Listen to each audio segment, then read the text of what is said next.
With a live look at the Peace Bridge tonight, we begin 7 News with concerns that a declining number of Canadians making this trip across the border into Western New York could have a major economic impact in some communities. Good evening once again. One of the reasons for any sort of decline is no secret. The trade war between the Trump administration and Canada, as well as the president's calls to make the country an American state, have soured some of our northern neighbors on the U.S. We have shared stories with you about Canadians changing their U.S. air travel and vacation plans. But tonight, we're looking into the impact on our shopping destinations. Western New Yorkers used to seeing Canadian license plates in the parking lots of the Walden Galleria in Cheektowaga and the Outlet Mall in Niagara Falls. We have heard from multiple people associated with the outlets over the years who say thousands of Canadians visit annually. We have seen tens of thousands of shoppers this holiday season. We've seen thousands of shoppers come across the border from Canada. We do love being so close to the Canadian border here at the fashion outlets, so it's nice to be able to welcome Canadians.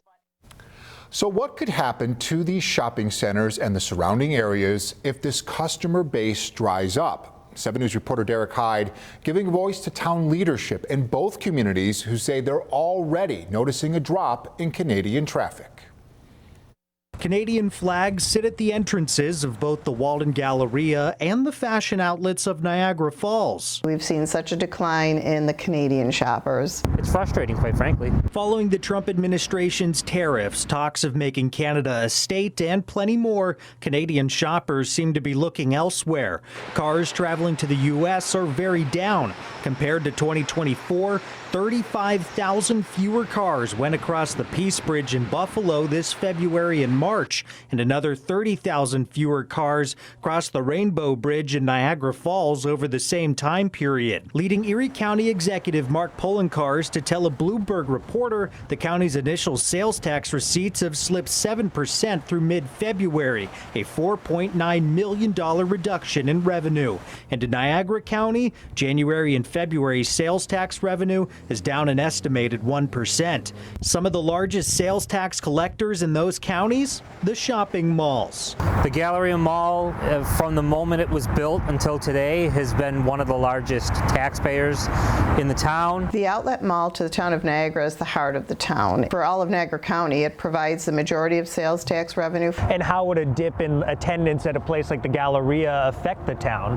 Not just the town, the county, because you collect county sales taxes too. Everybody's budgets are affected by the sales tax revenue. For our highway department in particular, a lot of the revenue comes to that department from sales taxes, about 75 cents on the dollar. I reached out to both the outlets and the Galleria asking how this Canadian decline has impacted sales, but I never heard back from either. Still, both supervisors hope something brings back Canadian shoppers before next year's budgets are due. We want them back desperately. They are truly missed. For a voice for Western New York, Derek Hyde, 7 News.